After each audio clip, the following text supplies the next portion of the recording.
Muy buenos días, hermanos. Dios nos bendiga grandemente a todos.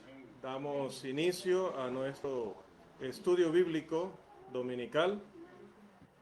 Nos enfocamos acá en la Biblia, nos enfocamos en, como dijo nuestro hermano, verificar que nuestros dispositivos, nuestros celulares, estén en silencio, hermanos, por favor, para no interrumpir nuestro estudio. Recuerden que vamos a abrir la palabra de Dios, vamos a enfocarnos 100% en lo que Dios tiene que decirnos en este día. Recuerden que tenemos un tema general, y este tema general es ¿qué autoriza Dios en la adoración? Es una pregunta.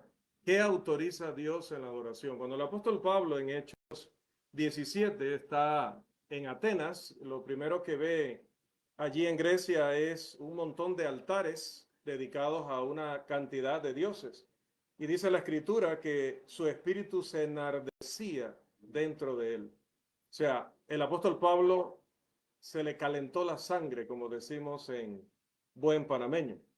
Cuando las cosas no se están haciendo conforme a la voluntad de Dios, no se puede estar feliz, no se puede felicitar, no se puede valorar como algo bueno. La música instrumental en la adoración, la mujer predicando en asambleas mixtas, el uso de incienso o vestiduras sacerdotales, toda práctica que no está autorizada por Dios debería calentar la sangre de los santos, de los hijos de Dios.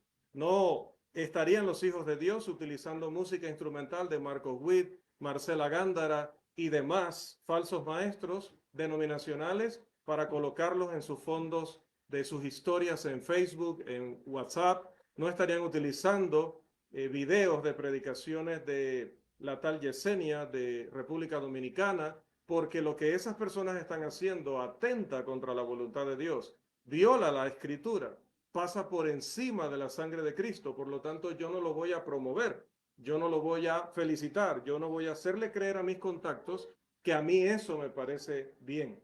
Pero es que suena muy bonito, por supuesto. Si ponemos aquí un órgano ahorita y agregamos otros instrumentos, se va a oír mejor. Seguramente a nivel artístico se va a escuchar mejor el canto. Sin embargo, no es lo que Dios autoriza. Ver instrumentos en la adoración nos debe enardecer el espíritu. Cualquier cosa que no vaya de acuerdo a adorar a Dios en espíritu, es decir, con la actitud correcta y en verdad, Juan 4:24, debe enardecer nuestros espíritus, porque Dios es santo y nosotros debemos ofrecerle a Él una adoración santa, un servicio diferente, apartado, superior. ¿Qué autoriza Dios en la adoración? Bueno, hemos tomado como primera lección el tema la adoración en el Antiguo Testamento. ¿Y por qué estamos estudiando la adoración en el Antiguo Testamento? Por lo que dice este texto que tenemos en pantalla, Primera de Corintios 10:11. Estas cosas les acontecieron como ejemplo y están escritas para amonestarnos a nosotros, a quienes han alcanzado los fines de los siglos. Pero cuando usted lee los primeros 11 versículos de este capítulo, va a notar algo bastante interesante e importante en lo que no sé si constantemente y frecuentemente y cuando nos dirigimos de la casa hacia el lugar de adoración, lo meditamos. Vamos por favor a ese capítulo, Primera de Corintios, capítulo 10. Primera de Corintios, capítulo 10. Porque no quiero, hermanos, que ignoréis que nuestros padres todos estuvieron bajo la nube y todos pasaron el mar y todos en Moisés fueron bautizados en la nube y en el mar y todos comieron el mismo alimento espiritual y todos bebieron la misma bebida espiritual porque bebían de la roca espiritual que los seguía y la roca era Cristo. Note las similitudes entre Israel, el pueblo de Dios, el que sí era el pueblo de Dios, no la nación ahorita mismo de samaritanos, que están mezclados con cualquier cantidad de alemanes, de suizos, de polacos, de quién sabe qué, y al final lo que les quedará de sangre judía es lo que me quedó a mí de café en la taza que dejé en la casa. Eso les quedará de judíos. No saben ni de a qué tribu pertenecen, por lo tanto no son verdaderos judíos, no son el pueblo de Dios. Su tierra ya no es santa. La verdadera tierra santa es la que nos está esperando en el cielo. El verdadero templo de Dios hoy es la iglesia. de Cristo. Los sacerdotes de Dios son cada cristiano, hombre y mujer, que pertenece al cuerpo de Cristo. Los judíos ahora son iguales, o los que ahora se llaman judíos, son iguales que todos los demás personajes y personas o personas de todas las naciones. Entonces, hablando del Israel que sí era Israel, del pueblo que sí era el pueblo de Dios, dice, ¿qué similitudes hay entre ellos y la iglesia? Bueno, en primer lugar dice que todos estuvieron bajo la nube y todos pasaron el mar. Esta nube, ¿qué representaba? Representaba la presencia de Dios. Cuando nosotros venimos a adorar, hermanos, nosotros tenemos aquí en este lugar la presencia de Dios Todopoderoso, del Ser Supremo, del Ser Santo, Santo, Santo, que pide de parte nuestra respeto, reverencia, que nosotros no merecemos ni siquiera estar en su presencia. No merecemos ni siquiera tocar su palabra, no merecemos la salvación, no merecemos nada, pero Dios, en su gran misericordia, nos ha invitado, hermanos, a su presencia. Donde los ángeles tiemblan, donde los demonios tiemblan, a nosotros se nos permite estar. Y la pregunta, hermanos, como siempre es, ¿entendemos que estamos bajo la nube también, en la presencia del Señor? ¿Entendemos que hemos pasado el mar también? Cuando Israel pasó el Mar Rojo, ¿qué quedó atrás? Un país. ¿Qué país era aquel que dejaron atrás los israelitas? Egipto. ¿Y qué representa Egipto? La esclavitud. ¿Y a qué nosotros estábamos esclavos también? Estábamos esclavos a una vida de pecado. Allá estábamos acostumbrados a mentir. Allá estábamos acostumbrados a robar. Allá estábamos acostumbrados a adulterar. Allá estábamos acostumbrados a fornicar. Allá estábamos acostumbrados a tomar licor. Allá estábamos acostumbrados a bailar. Allá estábamos acostumbrados a decir obscenidades. Allá estábamos acostumbrados a vivir de la envidia, de la ira. Pero una vez pasamos el mar, una vez nos convertimos al Señor, somos un pueblo elegido de Dios, un pueblo especial para Dios. ¿Qué más? Todos fueron bautizados, nosotros también. Y todos comieron el mismo alimento espiritual, por supuesto, nosotros también. Todos en este momento estamos con la palabra en nuestras manos recibiendo el alimento de Dios, el mismo alimento espiritual. Y todos bebían de la misma roca y la roca era Cristo y sigue siendo hoy. Nosotros hoy no estamos bebiendo directamente de Elías, de Josué, de Moisés, de Adán. Hoy lo que hacemos, lo hacemos porque Dios lo ha revelado a través de su Hijo Cristo, Hebreos 1, 1 y 2, que ya hemos estudiado y leído. Pero aquí viene la parte, hermano. A ver si entendemos este pasaje. Estas cosas les acontecieron como ejemplo y como amonestación, porque es una advertencia. ¿Y qué nos advierte? Nos advierte lo siguiente, versículo 5. Pero de los más de ellos, dicho en nuestro lenguaje coloquial del día a día, pero de la mayoría de ellos, no se agradó Dios, por lo cual quedaron postrados en el desierto. Otra vez en lenguaje coloquial, se lo leo. Pero de la mayoría de ellos no se agradó Dios, por lo cual a la mayoría los mató y quedaron muertos en el desierto. Si Dios matara hoy a las personas irreverentes, si Dios matara hoy a las personas que no valoran las reuniones sagradas de la iglesia, ¿cuántos estaríamos vivos de los que estamos ahora mismo allí? ¿Cuántos estaríamos vivos? Si Dios castigara cada acto de irreverencia, si Dios castigara cada momento en que nuestra mente se va para otro lado, si Dios castigara cada momento en que mientras se está hablando una palabra sagrada, yo estoy en cualquier otra cosa, ¿qué pasaría? ¿Cuántos quedaríamos de nosotros si Dios hoy actuara de la misma manera? Pero aunque Dios no va a hacer que caiga fuego del cielo, sí nos corta la entrada al cielo. Es posible que alguien sea irrespetuoso con Dios toda la distancia y no le pase nada físicamente. Pero cuando llegue el Señor no entrará al cielo. Y eso es peor que si a uno lo quemara fuego que cayera del cielo. Tener que pasar la eternidad en la condenación eterna. Mas estas cosas, versículo 6, sucedieron como ejemplo para nosotros, para que no codiciemos cosas malas como ellos codiciaron. Ni seáis idólatras, como algunos de ellos, según está escrito. Se sentó el pueblo a comer y a beber y se levantó a jugar. Para nosotros jugar puede significar otra cosa que no es tan mala, pero aquí jugar es dedicarse a la fornicación y a adorar dioses falsos. Ni forniquemos, como algunos de ellos fornicaron y cayeron en un día. 23,000. 23,000 por tener relaciones con una persona que no era su esposo, por tener relaciones con una mujer que no era su esposa. Dios mató a 23,000 por involucrarse en esto.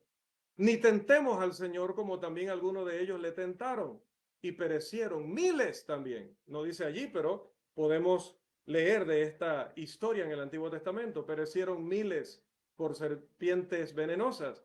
Ni murmuréis como algunos de ellos murmuraron y perecieron también miles por el destructor. Entonces viene el versículo 11. Y estas cosas les acontecieron como ejemplo y están escritas para advertirnos. La palabra amonestar, hermanos, es una palabra fuerte. No es donde yo voy y le doy un abrazo y le hago reír y le digo que cuánto la queremos, cuánto lo queremos. No, la palabra amonestar es regañar, es reprender, es recordar lo que hemos aprendido y cómo nos hemos desviado de lo que hemos aprendido. En la adoración, cuando empezamos a desviarnos, terminamos haciendo lo que hizo Israel. Lo primero que Israel hizo fue dejar de adorar a Dios para empezar a adorar dioses falsos.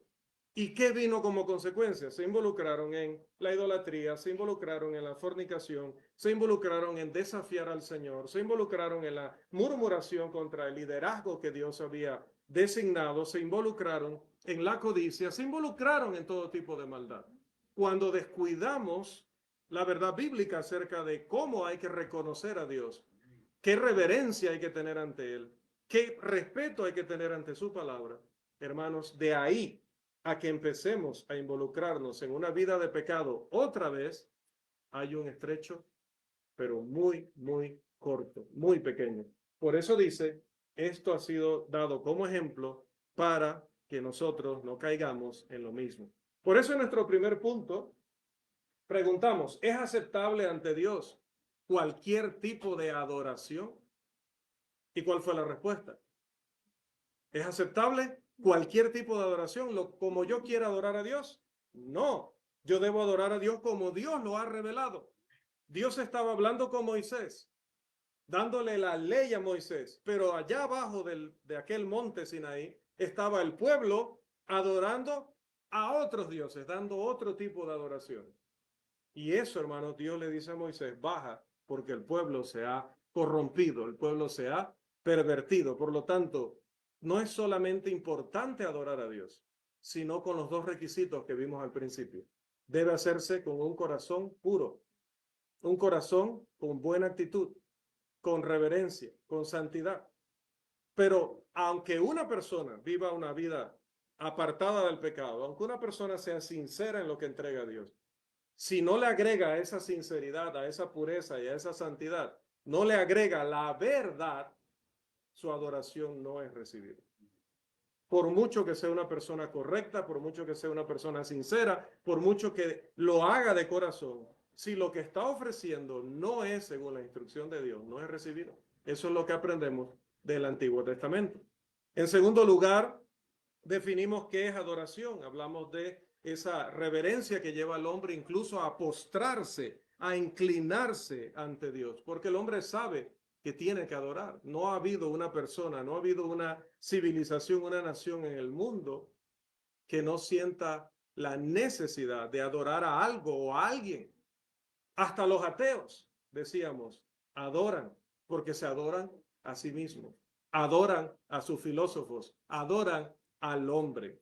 Además, en tercer lugar, estuvimos hablando acerca de que solo Dios es digno de alabanza, solo Dios es digno de adoración, solo Dios es digno de tener todo mi corazón. Terribles consecuencias aguardan a aquellos que no valoran a Dios, que no le dan el primer lugar en sus vidas.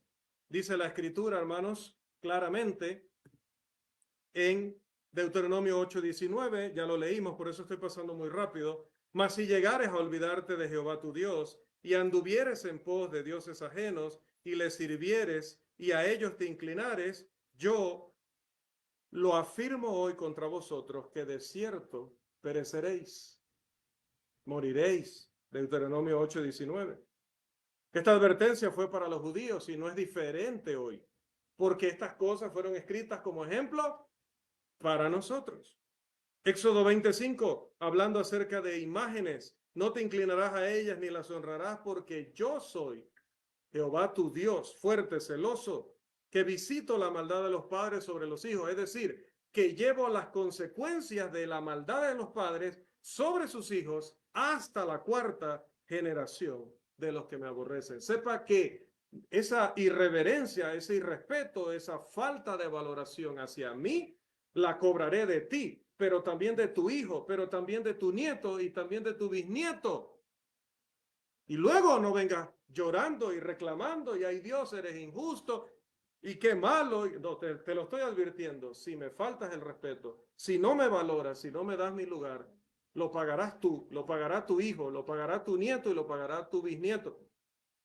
Soy fuerte y soy celoso, dice el Señor. ¿Por qué Dios es celoso de su nombre? ¿Por qué, hermanos, solo Él es digno de adoración? Bueno, en primer lugar, porque Él es el único Dios verdadero. Porque Él es un Dios viviente. Él no es una imagen, hermanos, que hay que estarla cargando como hacen algunos. Absoluta ridiculez. Es el que me hace milagros, pero si yo no lo agarro en mi hombro, no se puede mover. Es el que me hace milagros, pero no me puede hablar. Es el que me hace milagros, pero sus manos no las puede utilizar. Es el que me hace milagros, pero si lo dejara caer, se rompería en pedazos. Si le prendiéramos fuego, terminaría en cenizas. Pero el hombre dice que esos son sus dioses o que son los mensajeros de sus dioses. No, solamente hay un único Dios verdadero que nos habla a través de su Hijo en la presente época. Hebreos 1:1 al 3, y a través de su Espíritu Santo. No porque me hable al oído, sino porque el Espíritu Santo inspiró a hombres santos para escribir las instrucciones de lo que Dios quiere de nosotros. En este tema particularmente, sobre lo que Dios quiere de nosotros en la adoración. Adoración. Hermanos, a diferencia de los ídolos que eran y son numerosos, pero que al mismo tiempo, dice 1 Corintios 10:19, no son nada, no son verdaderos dioses, Dios es real. Daniel 2:28. Además, es un solo Señor. Deuteronomio 6:4. Por lo tanto, el Señor le dijo a Satanás, al Señor tu Dios adorarás y a Él solo servirás. Mateo 4:10. Citando Deuteronomio 6:13 al 14. Él ordenó, yo soy Jehová tu Dios, no tendrás dioses ajenos delante de mí. Éxodo 22 al 3. Y es posible que nosotros hayamos, si alguna vez lo hicimos, superado la adoración de imágenes. Pero recuerde que un ídolo es todo aquello que reemplaza a Dios. Si mi hija, mi hijo me desvía de Dios, él es mi ídolo. Si mi trabajo me desvía de Dios, ese es mi ídolo. Si mis vecinos me desvían de Dios, ese es mi ídolo. Si mi pareja me desvía de Dios, ese es mi ídolo. Si el deporte me aleja de Dios, ese es mi ídolo. Si algún tipo de práctica, aun cuando no fuera en sí mismo mala, me aleja de Dios, es mi ídolo. Y dice Dios, no tendrás dioses ajenos delante de mí. En segundo lugar, hermanos, Dios es el único que merece nuestra adoración porque Él es absolutamente santo. Nosotros somos santos porque Dios nos ha apartado del mundo, pero luchamos día a día contra nuestras imperfecciones. Pero Dios no tiene defectos. Dios no tiene pecado. En Dios no hay maldad ni sombra de variación. Dios siempre es puro absolutamente. Dios es santo, hermanos. Dice el Salmo 96, 8 al 9, que ya lo leímos. Dad a Jehová la honra debida a su nombre. Traed ofrendas y venid a sus atrios. Adorad a Jehová en la hermosura de la santidad. Temed delante de él toda la tierra. Si tiemblan los demonios, hermanos, que son unos abiertos desafiantes de Dios, que son un equipo que se dedica a tratar de destruir la obra de Dios. Si ellos ante Dios tiemblan, ¿cómo nosotros no, hermano? ¿Cómo no nos va a dar temor? Siempre se ríe la hermana Senia, yo también voy a empezar a mencionarlo mucho en las clases. Se ríe la hermana Senia porque cuando terminamos y la saludo, tengo las manos muy, muy frías. Y no es porque aquí tengamos el clima que tengamos. Me pasaba en los Andes, me pasaba en Santiago, me pasaba en Panamá, me pasa en cualquier lugar. Así haya 45 grados centígrados. ¿Y sabe por qué? Porque me da temor estar hablando de la palabra de Dios. Porque soy imperfecto. Porque soy defectuoso. Porque de una manera u otra luchamos contra diferentes formas de pecado. Cada uno de nosotros. Entonces, esto no es dar una charla en la universidad. Esto, hermanos, no es un libro de geografía o de historia nada más. Es la santa palabra de Dios viva y eficaz. Que dice que discierne los pensamientos del corazón, que se va hasta lo más profundo de los huesos, hasta los tuétanos, hasta dividir el alma y el espíritu. Cuando predicamos y enseñamos la palabra de Dios, al primero que ella señala es a nosotros mismos. Santiago dice, no querráis ser muchos maestros. A mí me preocupa cuando alguien pide el púlpito, ni eso me preocupa. Hermano, deme el púlpito, hermano, ¿cuándo voy a predicar, hermanos? ¿Cuándo voy a enseñar? Dice Santiago, no os hagáis maestros muchos, sabiendo que recibiréis mayor condenación. ¿Para qué quiero yo el púlpito? Si cada día que yo esté dando esta clase, la espada de Dios estará sobre mi cabeza. Y donde yo no respete lo que estoy enseñando, yo seré el primero en recibir la disciplina y el castigo del Señor. El primero es el predicador, el primero es el maestro. Entonces, teníamos una costumbre en Santiago, si alguien nos pedía púlpito de afuera, era la muestra de que no lo debíamos invitar nunca. Hermano, ¿y cuándo nos invita? Ya, murió. En nuestra mente, murió. Lo íbamos a invitar, pero como pidió el púlpito, murió. No debemos estar ansiosos de estar en la presencia del Señor hablando de parte de Dios, porque es muy delicado, hermanos. Dios es santo. Salmo 96:4 dice, porque grande es Jehová y digno de suprema alabanza.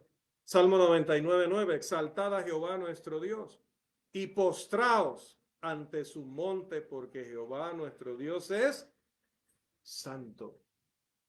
Le decía a un hermano, para nosotros reverencia ante Dios es adorar de pie. No, si usted lee Mateo 6:5 y lee Lucas 18, va a ver que los fariseos oraban de pie y eran tremendos hipócritas. Pero ¿cómo adoraban o cómo oraban los más consagrados, hermano? Frente en el piso. De rodillas y frente en el piso. Ahora, no estoy diciendo que tenemos que hacerlo, no hay un mandamiento que diga que hay que hacerlo así.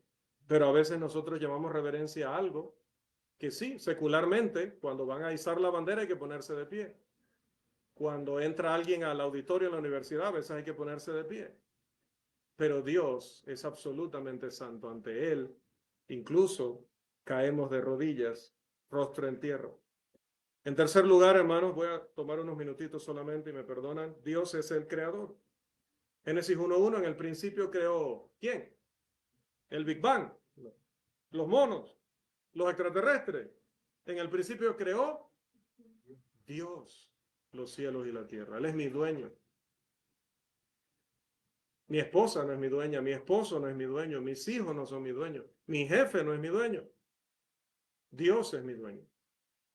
Yo vengo a adorarle porque reconozco que es el creador, es mi dueño.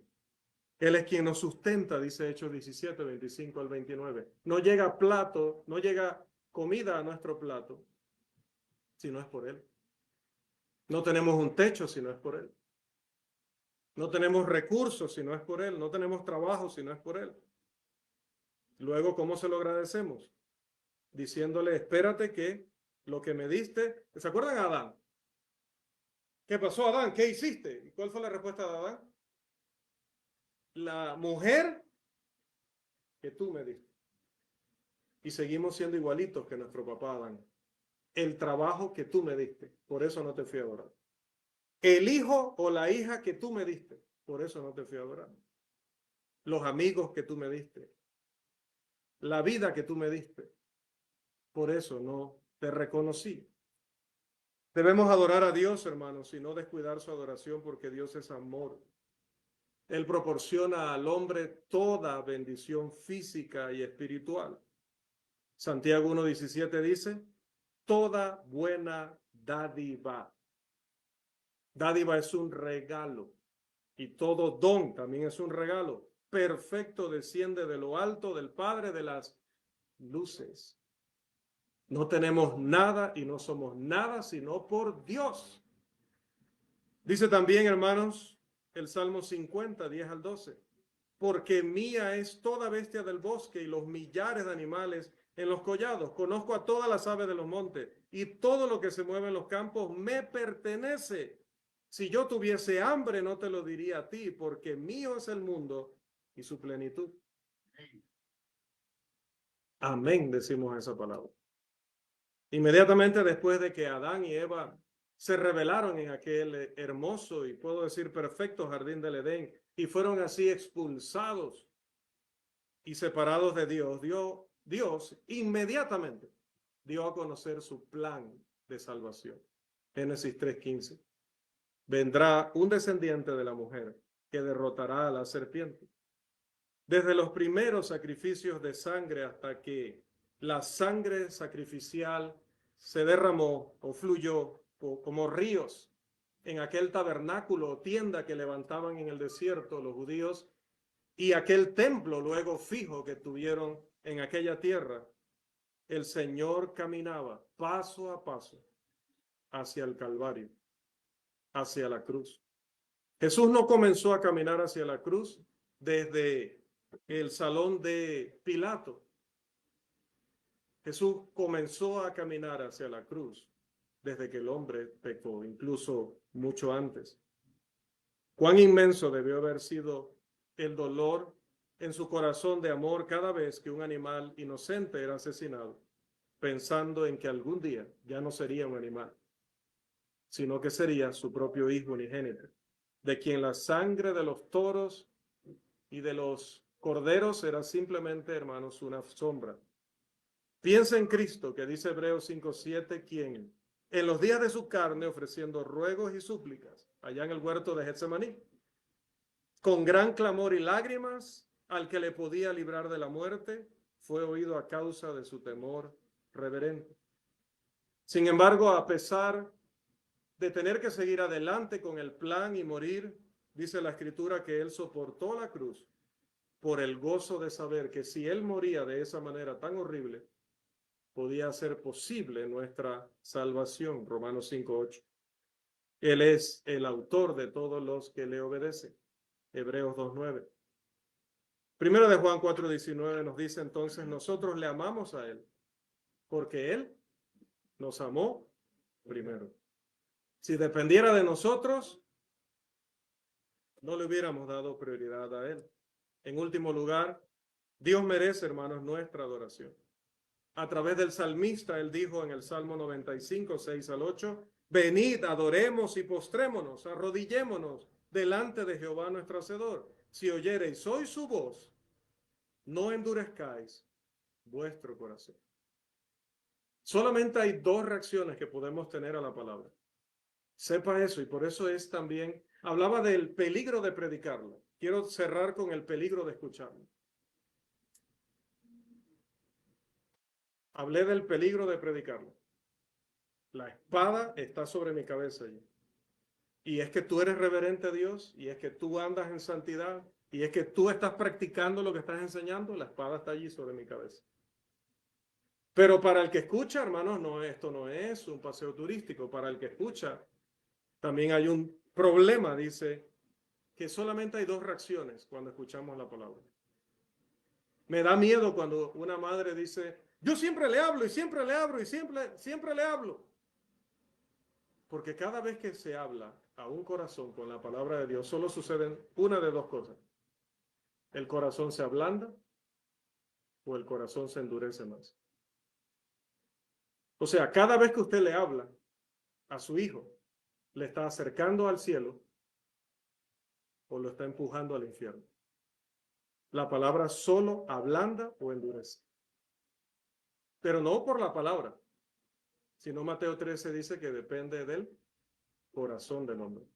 No es culpa de la palabra, pero solamente hay dos posibles resultados cada vez que se le habla la palabra a alguien. Y no solamente estamos hablando de los perdidos, a quienes les hablamos el evangelio, sino cada vez que el predicador le exhorta, le corrige, en usted solo va a pasar dos cosas. Su corazón se va a endurecer más hasta que un día ya sea imposible volver. Sí, hermanos, en esta vida puede llegar un punto en la vida en que usted no podrá volver a Dios. Hebreos capítulo 6. Léalo después con calma. El corazón que escucha una y otra y otra y otra y otra vez los consejos, las amonestaciones y no cambia, llega un punto en el que ya luego no hay forma de hacerlo volver. Segunda de Tesalonicenses capítulo también 2. Llega un momento en que Dios ya los entrega a la mentira. Por lo tanto, hermanos, Dios merece nuestra adoración y no la debemos descuidar. Salmo 100, verso 1. Cantad alegres a Dios, habitantes de toda la tierra. Vuelvo a insistirles con lo de las alabanzas. Las alabanzas no son para alegrarnos. Deberíamos cantarlas alegres. Si alguno está alegre, cante alabanza. No dice, cante alabanzas para que alguno esté alegre. Por lo menos la versión que yo he usado toda mi vida no dice así. Cante alabanzas para estar alegre. No dice, si alguno está alegre, cante alabanzas. Debemos estar alegres como lo vimos ayer en el devocional al que habíamos llamado a toda la membresía de Volcán y llegó menos de la mitad. Ese devocional no es para Eduardo, ni para Rolando, ni para Guadalupe, ni para Senia, ni para Norman. Es para Dios. Cuando yo no asistí, le fallé a Dios. Dejé de escuchar a Dios. En ese devocional hablábamos de que la alegría que Dios nos da incluso cura enfermedades físicas. Cura enfermedades físicas. 3 de cada 4 achaques que nos dan, Dios lo cura a través de la alegría que produce en nuestro corazón. Cantad alegres a Dios, habitantes de toda la tierra. Juan 4:23, mas la hora viene y ahora es cuando los verdaderos adoradores adorarán al Padre, ¿cómo? En espíritu y en verdad, es decir, con buena actitud y según la palabra, porque también el Padre, tales adoradores, busca que le adoren. Él no quiere cualquier adorador, quiere el verdadero adorador, dijo el Señor. Juan 4:23, el ángel le dijo a Juan, Apocalipsis 22:8 y 9, adora a Dios. Los ángeles son maravillosos, poderosos, magníficos. Y Juan en un momento, hermanos, tuvo una desconexión y se le olvidó que solo se puede adorar al único Dios y se postró ante el ángel. Y el ángel le dijo, cuidado, adora a Dios. Pregunta, ¿cómo podemos agradar a Dios? Si Él desea nuestra adoración, lo veremos en la conclusión de nuestra lección. Si Dios nos da vida, salud y oportunidad, como digo siempre, la próxima semana. Mientras tanto, hermanos, ¿alguna pregunta o comentario? ¿Todos claros? ¿Todos estamos claros de dedicar más nuestras vidas a Dios? De atender al llamado de Dios, porque Dios merece todo de nosotros, lo mejor de nosotros. Cerramos Salmo 30, verso 4. Cantad a Jehová, vosotros santos, y celebrad la memoria de su santidad. Hasta aquí, hermanos, nuestra lección, la adoración por hoy en el Antiguo Testamento, y pasamos entonces al receso. Que el Señor les bendiga. Podemos saludarnos en amor.